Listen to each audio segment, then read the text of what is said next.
Welcome back, guys. As I said, I would start making videos talking about what I do every week for the preparation program, which if you don't know about the preparation, then I would recommend checking out this video I'll put up on screen, because I think I do a decent job of explaining what it is, but just to give a short summary of it now, it's a program designed to prepare young men for the future in a real, relentless way. And you could take 2 years to do it, you could do it in a year, you could do it in 4 years, maybe 6. It can go as long as you want it to, but it's a basic outline, a basic guide for young men, and maybe young women too, to really set themselves up for the future. And it involves not going to college, not going to the military, and not getting a dead-end job, and staying within that dead-end job, but actually getting real life experience in a number of different fields that will absolutely set you up for the future. So the past few weeks have been pretty good. And I think a lot of progress has been made. A few weeks back went to a rope rescue course in South Dakota.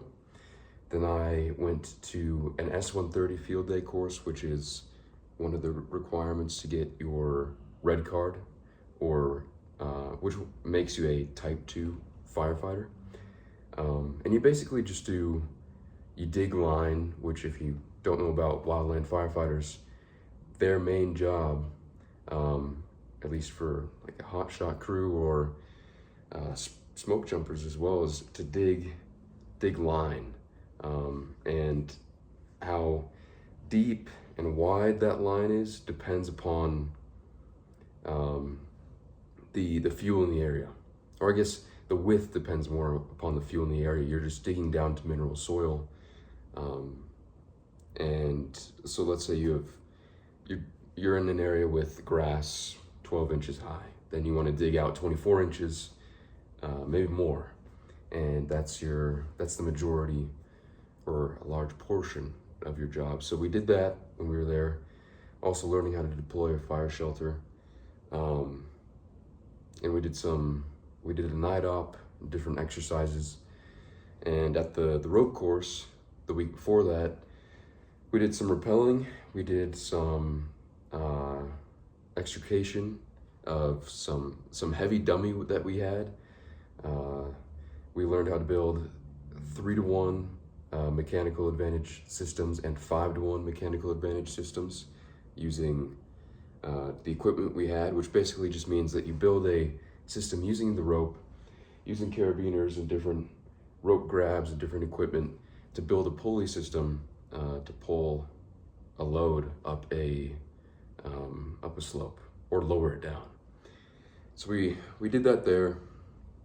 I also went to Crested Butte, Colorado, and learned horse and mule packing from a guy up there who had done it for quite a few years. Just recently, last week, I went rock climbing for the first time, and that was good. And then this weekend, and there's lots of little things I've done in between those bigger major events, but this past weekend, I completed a motorcycle training course, which was not all that difficult. It's a 2-day thing, and it's an all-day thing. It was from 8 a.m. to 6 p.m. both days, which is quite a while. I guess we got out around 5, maybe 4:30 the second day, which was nice that we didn't have to stay till 6. But the biggest problem out there was the sun. And if you guys don't follow my Substack, I highly recommend you check it out, because I write about what I do every week. And so if I'm not a good speaker, which I know I'm not the best, if you prefer to read what I have to say about each week, then I'd recommend checking that out. Plus, you'd be able to see all that I've done in the weeks prior to this. So the sun is not my friend if you've been following these updates for a long time. I got sun poisoning, blisters, minor sunburns, and over this past weekend, I got burnt again. Actually, this used to be a few days ago. Also, this right here was a burn just where my sleeve wasn't covering my wrist. But this right here and these little red spots on the side of my nose were from the sun. Got a pretty bad sunburn when I was out there.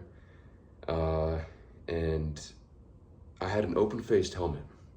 The guy was like, one of the instructors was like, yeah, I recommend taking an open-faced helmet because it lets more of a breeze in and keeps you cooler. And I guess I completely forgot about the sun and what it does to my skin. And I grabbed it and I was like, okay. And then by the end of that first day, which I didn't realize just how much we would be outside actually on the motorcycles. It's a good thing that we were. I mean, if you're learning how to drive something, you should not be in the classroom learning about it, but actually be on the thing. So that's a good thing. But as the sun started to creep over west towards the mountains, we were facing that way when we were doing most of our exercises. And I could feel my face burning. It was bad. So then when I got home that night, this whole part of my face was incredibly red. And so I was like, oh, well, I guess I'll bring sunscreen tomorrow. The damage is already done, but I wanted to not make it not too bad. So when I went back the next day, my face was starting to peel already, which I guess is kind of a good thing too. But I decided to put on some sunscreen and trade that open face helmet for full face helmet instead. And when I put it on, the chin part rubbed against my nose and took that chunk of skin off.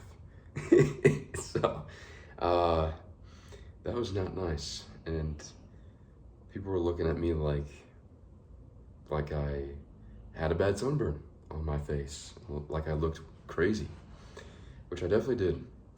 So the motorcycle stuff is good, but I mean, that's one of the big things about the preparation is getting certifications for stuff, getting certifications and licenses, which I mean, it's not like a motorcycle endorsement is really going to get you very much except entertainment. At least directly, it's just going to get you entertainment. Maybe indirectly in the future, you could get some more opportunities for something. But it is another license or certification qualification to have. But during my time within the preparation, I've gotten many more certifications which actually do allow me to do things that I previously couldn't do.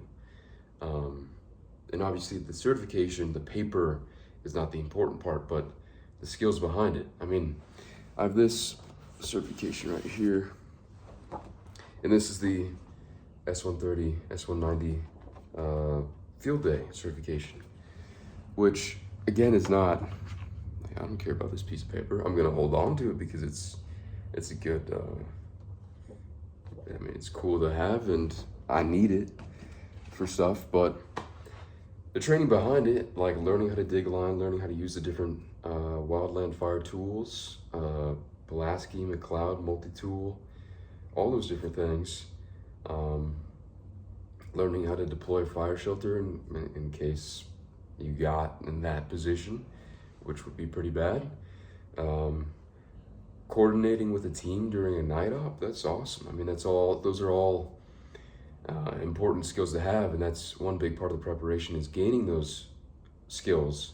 And if you get a certification with it, that's even better because then you have like proof on paper that you know how to do these things. And of course there's plenty of BS certifications out there, so you have to filter through and look through the ones that actually matter, like the S130 field day for wildland fire training.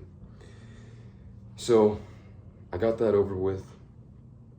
I still don't have the endorsement on my license, but I'll be able to get that soon. Which also would just be cool because now I can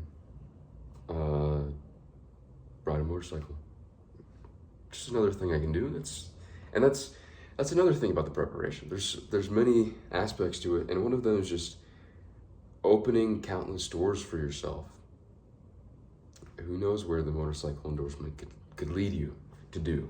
I mean, it could just lead you on a great trip somewhere or something, but that's something you wouldn't have gotten otherwise. Or the certification opens doors, or learning skills opens doors. It's all about doing that. But the big, I always like to have one big event for the week. If I can have one, then that's good. Just one. Because it isn't easy to get one. You need to be constantly thinking about what you should do, what you should learn, and then figure out what you actually can learn within that time frame. And of course, things can stretch over a long period of time. Like when I started off the preparation, I went through EMT school for 4 months. But now when I don't have something continuous going on, especially recently, I've been finding myself having to rethink what I'm going to do every week, which is not the best way to do it. Definitely not. You should think about these things beforehand, way beforehand. But you have to think about what you can do. And so one of the things on my list for this year was to go on a long hike. I don't remember if I said long hike or difficult hike, but why not go with both? I never hiked a 14er before, which 14er is 14,000 feet, and I decided to hike a mountain called the Mount of the Holy Cross, which is 14,003 feet, so it does count. I did very little research on this. I just wanted to go out and do it. I made the decision to leave the day before. So, and that's in my experience, just not, well, there's Craig Ballantyne, who is a successful entrepreneur. He says success loves speed. So just make the decision, go with it. Do it right away. So I did very little research, and I woke up at 2 a.m. And drove into the mountains 2.5 hours away. And by 5 a.m., I was at the trailhead, and it was just beginning to turn like grayish blue. The sky was just turning a grayish blue. And it was still cool out and nice, and I was still pretty tired. But I started hiking, and it's a steep uphill, relatively steep uphill in the beginning for a mile. Then the second mile, you get over this crest of this smaller mountain, and it's a gradual slope down into a much steeper downhill slope with lots of switchbacks all the way down.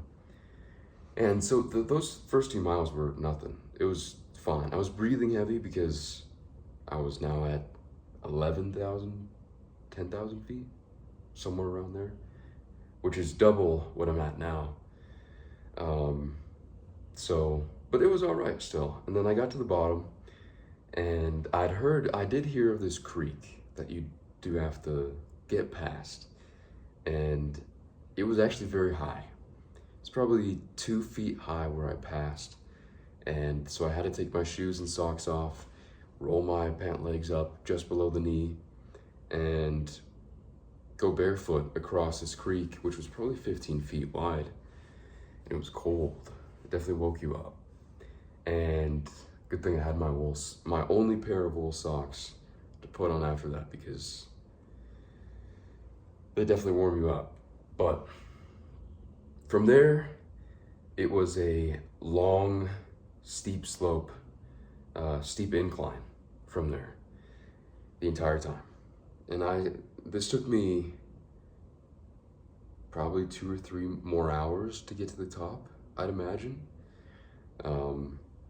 And I was doing, at least in the beginning, during those first 2 miles, I was doing 1 mile in 32 minutes or something like that. A mile seems so much longer when it's a steep incline or decline. It's crazy.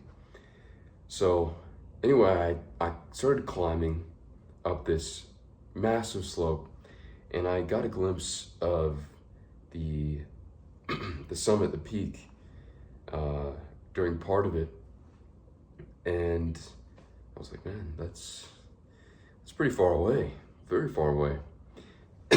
And so I started climbing, kept climbing for a long time, stopped a few times for water and snacks, and then I ended up getting to like this boulder field where there is a clearly defined path, and there's actually rocks for you to step up onto that make up the path. But it definitely kills your legs.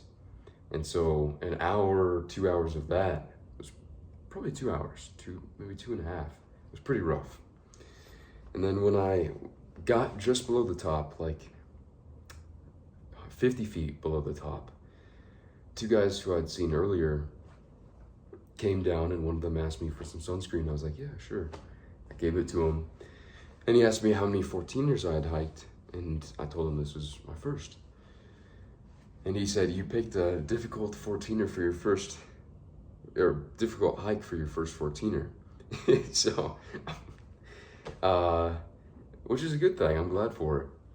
I didn't do enough research, but ignorance from a lack of research is what got me on top of that mountain. But I'm okay with it. It was good.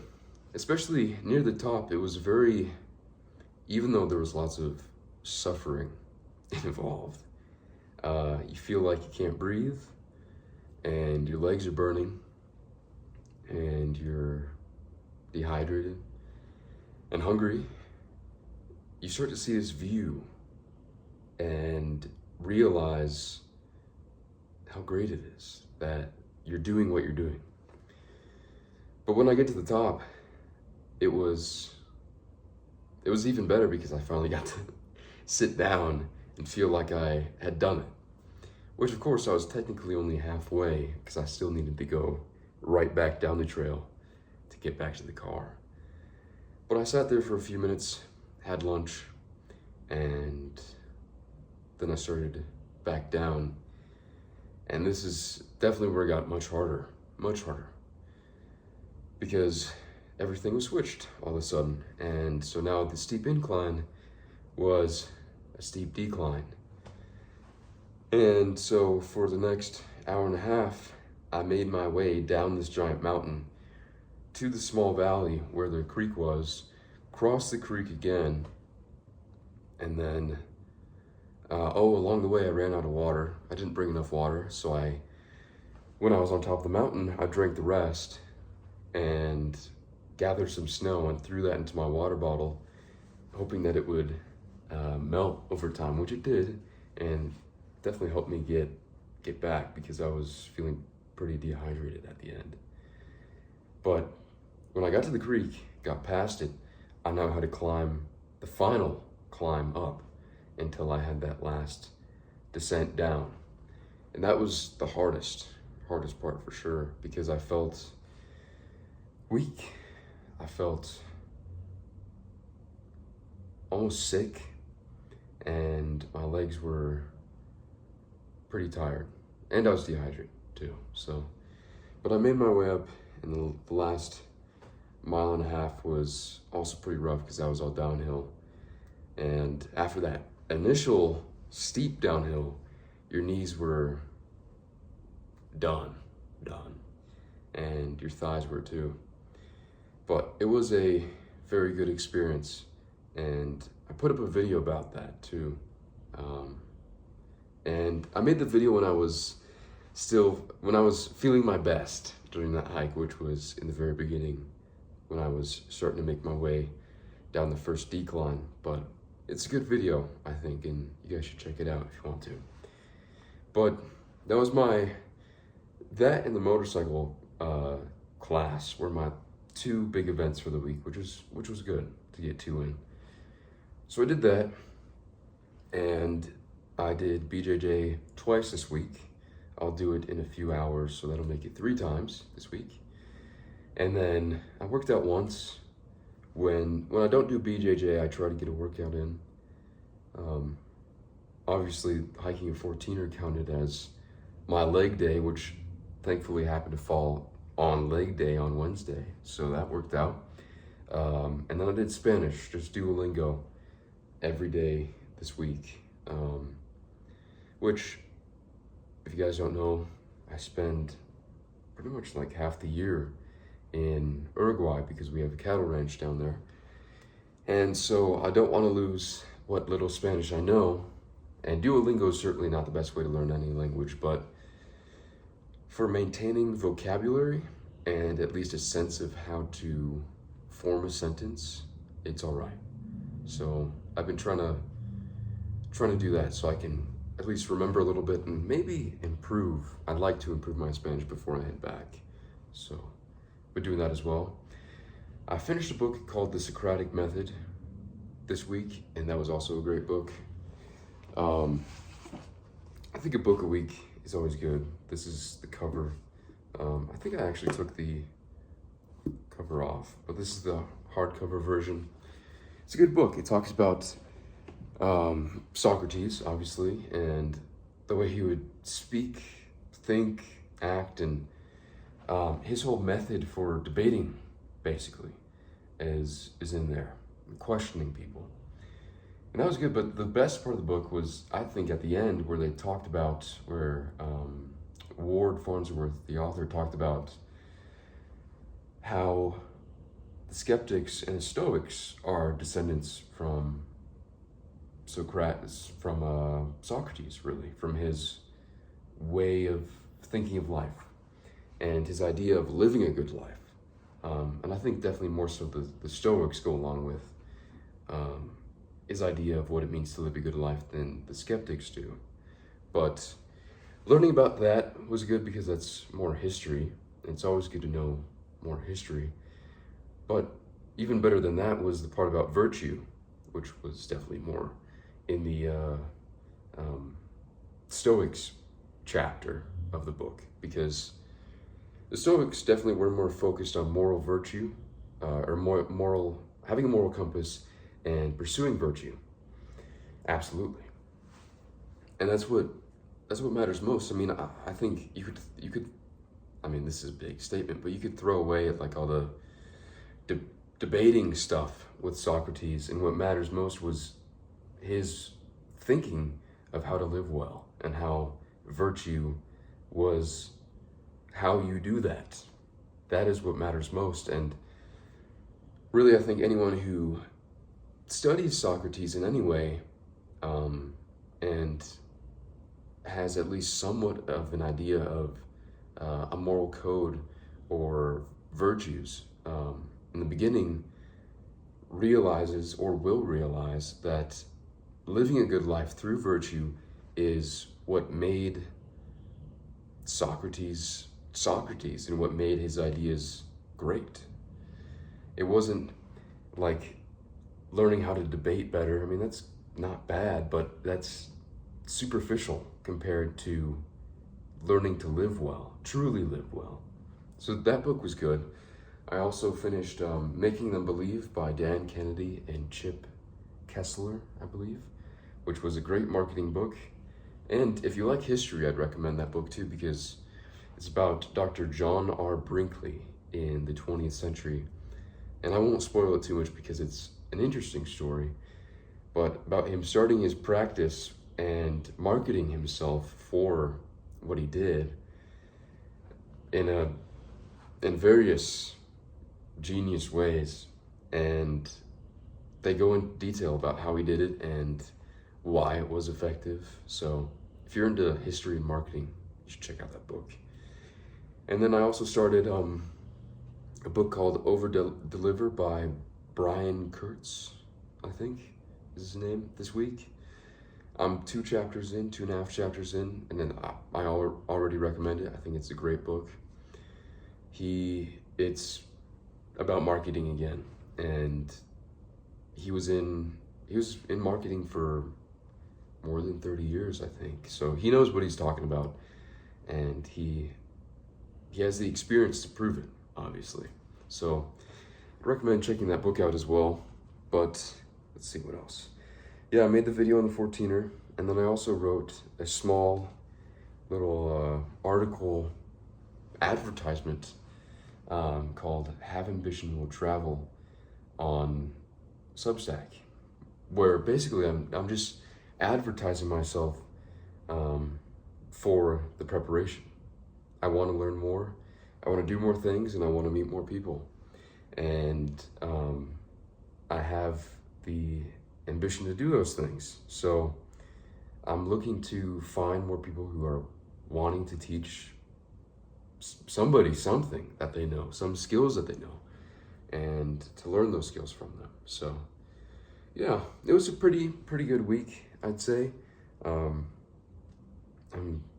trying to figure more things out for the future, and you know, the one thing about the preparation is that you're going at it alone, and you're not following even though it's a program, it's not a step-by-step program. It's a guide, a manual, a basic outline for how to conduct yourself, how to develop character, good skills to learn.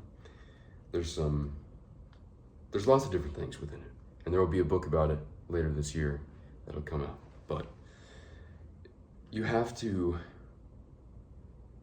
invent as you go along. You have to invent yourself. You have to invent what you're gonna do. You have to come up with what you're gonna do, how you're gonna do it, and you have to do it consistently over time. So there's a lot more uncertainty in it than there is in college or the military or a dead-end job, but it's your choice. It's all your choice, and you get to decide who you're gonna be, what you're gonna do, what you're gonna learn, and in my opinion, that's the better deal. I mean, I've been in this program it'll be a year in August, so I think I have a good idea of what it's like, and I know for a fact that if I had not started this, I would be way behind compared to where I am today. I mean, I've mentioned this several times in the past, but becoming an EMT, learning chess, becoming much better at chess, learning some Spanish, writing. I've written over 40,000 words now, probably over 50 or 60,000 words in total, but 40,000 words plus for personal articles on Substack. Become a better writer, for sure. Not fantastic, not great, but better. I became apprenticed to a gaucho, which is basically a cowboy, in Uruguay. Learned how to drive tractors, build and fix fences, shoe horses, and treat cattle from them. I went to that rope rescue course, learned packing in the mountains here in Colorado. Did some rock climbing. I mean, there's tons of various little things in between that time, but if you take this program seriously and you go into it and you really do try, then you are bound to be leaps and bounds ahead of everyone else, by far.